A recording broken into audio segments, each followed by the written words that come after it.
Chapter 151 end of the story. 2 साल बाद रिद्धव का 10th बर्थडे गुजरा था। इस बार उसने शिवांश से बर्थडे गिफ्ट में भी अब्रॉड में स्टडी की मांग की थी। आखिर शिवांश भी क्या करता, उसे गिफ्ट देना पड़ा, लेकिन वीनू वो रिद्धव से बहुत नाराज हो चुकी थी। रिद्धव के साथ ऋषु की जिद भी शुरू हो गई, लेकिन शिवांश ने उसे साफ मना कर दिया था।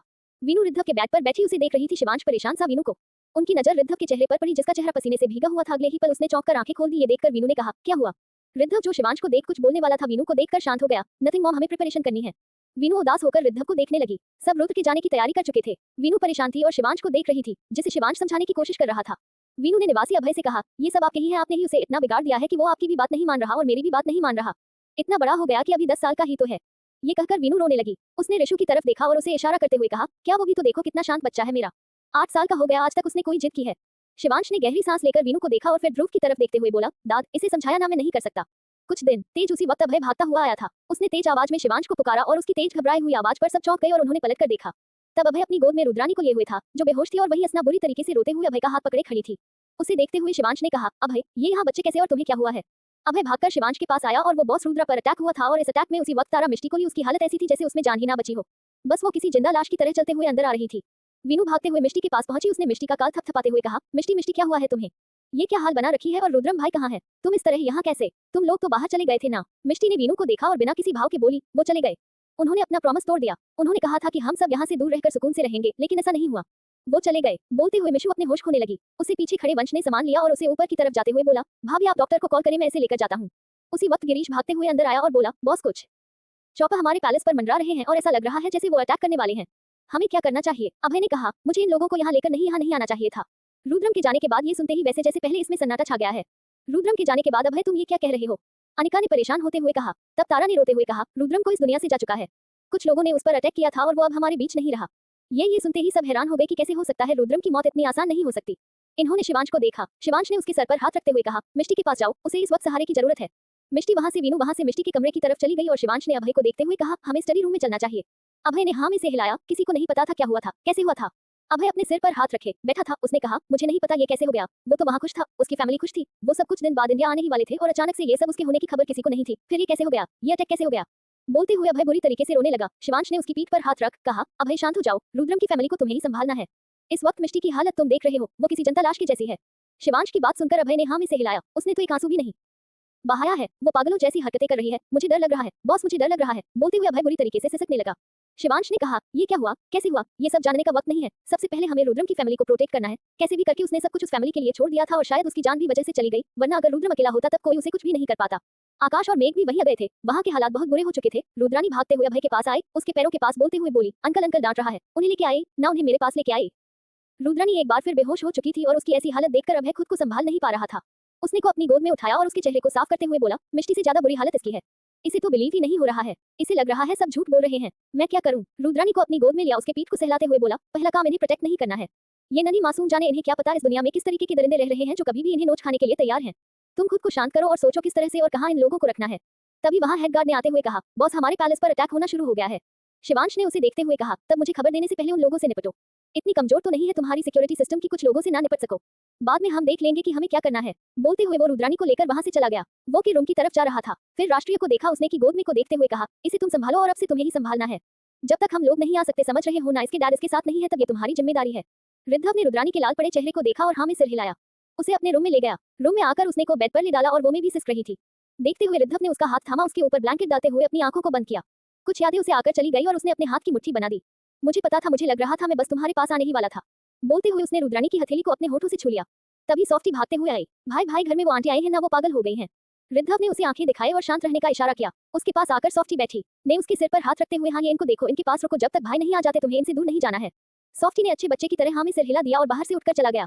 2 दिन बीत गए थे और इस बीच पहले इसको काफी मुसीबतों का सामना करना पड़ रहा था कि वो लोग कैसे भी रुद्रम की फैमिली को बर्बाद करना चाहते थे और अगर शिवांश अभय उनके साथ ना हो तो वही करने में कामयाब भी हो जाते। मिष्टी की हालत ऐसी नहीं थी कि वो कुछ समझ सके और बाकी सब बहुत परेशान थे। रुद्रम की लाश भी उन लोगों को नहीं मिली थी कि वो उसका अंतिम संस्कार कर सके। ये समझ नहीं आ रहा था कि किसने रुद्रम को धोखा दिया है, लेकिन कोई उसका करीबी ही था, वरना ऐसी कोई खबर बाहर नहीं आ सकती थी। मिष्टी को समझा बुझाकर उसे थोड़ा सेंस में लाने की कोशिश की थी कि वो कुछ तो समझने की हालत में आए और उस वक्त उसे ये समझ आ गया था कि अभय उनके रुद्रम उनके साथ नहीं है और उसकी बच्चियों पर बहुत बड़ी मुसीबत है। मिष्टी शिवांश के सामने खड़ी थी और वो अपनी आंखों से बहते आंसुओं को साफ करते हुए शिवांश को देख रही थी।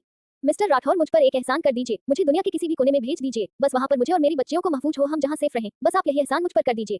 मैं सारी जिंदगी आपका ये एहसान चुका नहीं पाऊंगी। मेरे अंदर जीने की कोई उम्मीद नहीं है, लेकिन मुझे जीना है। मेरे साथ जो नन्हे जाने हैं जिनमें उनके बाप की जान बचती थी, भले ही वो हमें छोड़कर चले गए हैं, लेकिन मैं उनका साथ ऐसे नहीं छोड़ सकती। मैं अपने किए वादे को निभाना चाहती हूँ। शिवांश ने उसके सिर पर हाथ रखते हुए कहा, तुम परेशान होना बंद करो। मैं हूं ना तुम्हारे इस भाई के होते हुए, ना तुम्हें कुछ होगा ना हमारी बच्चियों को। तुम परेशान होना बंद करो, जल्द ही तुम एक से जगह पर होगी। मिष्टी ने हाँ में सिर लाया और अपना सिर झुका दिया। शिवांश ने उसके बालों पर हाथ फेरते हुए कहा, जिंदगी में कब क्या हो जाए ये हमारे हाथ में नहीं होता है, लेकिन हमें किस तरह जीना है ये हमारे हाथ में होता है। तुम रुद्रम को कभी नहीं भूल पाओगी और मैं चाहता भी नहीं हूं ना ये कह पाऊंगा, क्योंकि वो जिसके दिल में है उसके दिल से ताऊ नहीं निकल पाएगा। लेकिन हाँ, कभी कुछ ऐसा मत करना कि उसकी रूह को तकलीफ पहुंचे।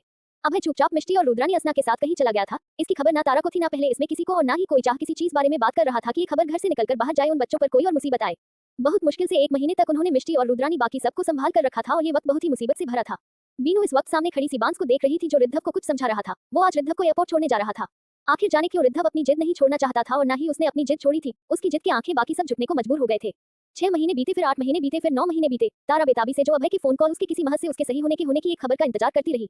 वो जो उन तीनों को लेकर गया था अभी तक नहीं लौटा था। तारा को अब ये डर लगने लगा था, कहीं अभय को भी कुछ नहीं हो गया। अब आरंभ ने किसी बड़े समझदार इंसान की तरह अपनी माँ और बहन का ध्यान रखा था और अब 1 साल होने को आया था, लेकिन अभय नहीं लौटा था। तारा इस वक्त गार्डन में बैठी हुई थी जब पहले से बाहर आकर एक कार रुकी और उसमें से अभय निकला। वो अभय नहीं था जो 1 साल पहले यहाँ से गया था। उसने अपनी अजीब हालत की हुई थी। उसे देखते हुए तारा की आंखों में आंसू भरा और वो भागते हुए अभय की तरफ आई। अभय जो कार से निकल रहा था, उसने किसी को अपने तरफ भागते हुए देखा। सिर उठाकर सामने देखे, उन्हीं पर उसे तारा का चेहरा दिखा जो लाल और आंसुओं से भीगा हुआ था। अभय 2 कदम आगे आया और उन्होंने तारा को उठाकर अपने गले से लगा लिया।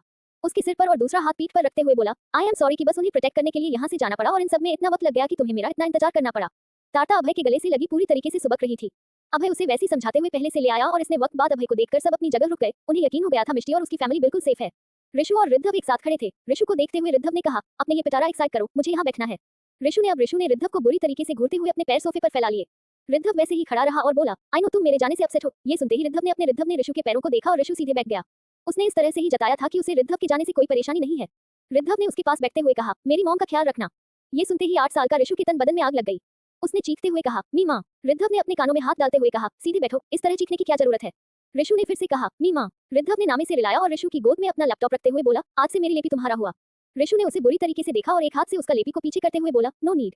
रिद्धव ने कहा, ठीक है, मत लो, मैं सॉफ्टी को दे दूंगा। अगले ही पल ऋषु ने दोनों हाथों से उस लैपटॉप को पकड़ लिया और बोला, भाड़ में जाओ। ये सुनकर रिद्धव ने उठकर उसके बाल बिगाड़ते हुए कहा, ध्यान रखना। वो बाहर से बाहर जाने लगा। उसके पीछे पीछे ऋषु भागते हुए आया। 2 भाई जिस दिन को रिद्धव ने पलटकर उसे देखा, आई नो तुम मुझे बहुत मिस करोगे, लेकिन फिर भी मेरा जाना बहुत जरूरी है। वो आगे आया और उसने अपने घुटने को जमीन पर रख जमीन पर बैठते हुए रिद्धव को ऋषु को इशारा किया। ऋषु झट से उसकी पीठ पर चढ़ गया और वो लोग शिवांश के रूम की तरफ आए। उन्होंने अंदर आके देखा, तब विनो शिवांश से नाराज थी और शिवांश उसे मनाने की कोशिश कर रहा था।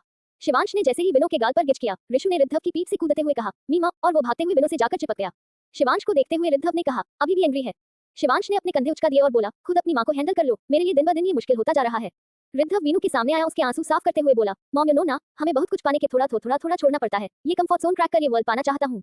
मैगी बनाकर तुम खुद खा नहीं सकते, तुम्हें दुनिया पानी कहाँ रखोगे इसे। वीनू ने नाराजगी से ये कहा था। रिद्धव ने मुंह बनाकर उसे देखा, मॉम आप डैड की स्ट्रेंथ हो ना, वैसे ही आप मेरो ही स्ट्रेंथ हो। अगर आप इस तरह रिएक्ट करोगे, आई फील वीक, मेरा ध्यान आपके इन आंसुओं में लगा रहेगा, मैं कुछ नहीं कर पाऊंगा। वीनू ने अपने आंसू साफ किए। यू नो ना mom loves you so much. Riddhav ने सॉफ्टी ऋषु की देखते हुए कहा, आई नो आप सबसे ज्यादा मुझे प्यार करते हो। सॉफ्टी बेड से कूदकर नीचे आते हुए बोली, हाउ डरे यू, शी इज माय चमेली। मॉम मुझसे प्यार करती है, हटो दूर। वीनू ने रिद्धव को घूरते हुए कहा, रिद्धव उसे परेशान करना बंद करो। मॉम आप बताओ ना, इन दोनों को आप मुझसे सबसे ज्यादा प्यार करती हैं। ऋषु ने रिद्धव को पीछे खींचते हुए कहा, नो मुझसे मीमा। सॉफ्टी ने वीनू से चिपकते हुए कहा, नहीं मुझसे। वीनू उन तीनों की बहस से परेशान हो चुकी थी, उसने उन्हें शांत करने की कोशिश की। साइलेंस, मेरी पगलो सबसे ज्यादा मुझसे प्यार करती है, समझे तुम सब।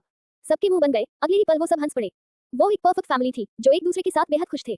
यही तक था, इनका सफर आज यही अंत होता है। अगर किसी को पसंद नहीं आए तब मुझे नहीं पॉकेट को दोष देना, क्यों पॉकेट ने मेरी कहानी की लंका लगा दी। इसका अगले सीजन आएगा कहाँ ये नहीं बता सकते अभी, पॉकेट पर, प्रतिलिपि पर या कहीं और। लेकिन अगले सीजन की कहानी बड़ा धमाकेदार होगी जिसमें रिद्धव रिधावंश मिलेंगे। मिलते हैं, आगे अपडेट आपको मेरी इंस्टा आई पर मिल जाएगी। _mine_लेखनी _ Here's the second season of Billionaires Mid. डल क्लास लव, अल्पविराम। वक्त बदला, उसके साथ बदला बहुत कुछ, लोग बदले, बदल गई कई जिंदगियां। किसी ने कुछ खो दिया, कोई सब कुछ पा चुका है। किसी की दुनिया उजड़ गई, किसी ने खामोशी को चुन लिया है। रिद्धवंश शिवांश सिंह राठौर जिसने खामोशी की चुना है, वही रिद्धव शिवांश सिंह राठौर दिल में मोहब्बत की आग लिए बैठा है। किसी के अंदर जल रही है बदले की आग। कोई किसी का जुनून बन चुका है, तब कोई खामोश मोहब्बत कर रहा है। एक हादसा जिसने बदली रिद्धवंश की जिंदगी, वही रिद्धव को तलाश है किसी खास की। हुरिया यामीन वो मासूम जान बंदी है एक अनचाहे बंधन में। कैसे सुलझेंगी ये उलझी जिंदगियां, कैसे रहेगा इनका सफर, क्या मिलेंगे ये एक दूसरे, या रह जाएंगे पूरी जिंदगियों के यूं ही अधूरे किस्से। जानने के लिए पे billionaire silent love. Billionaire Silent Love, https smiley face www.pocketnovel.com/novel/3070BDD69732641B5052C647B23A365588 cap 45 duck 67। So read करें, कमेंट्स कर बताएं कैसा गा।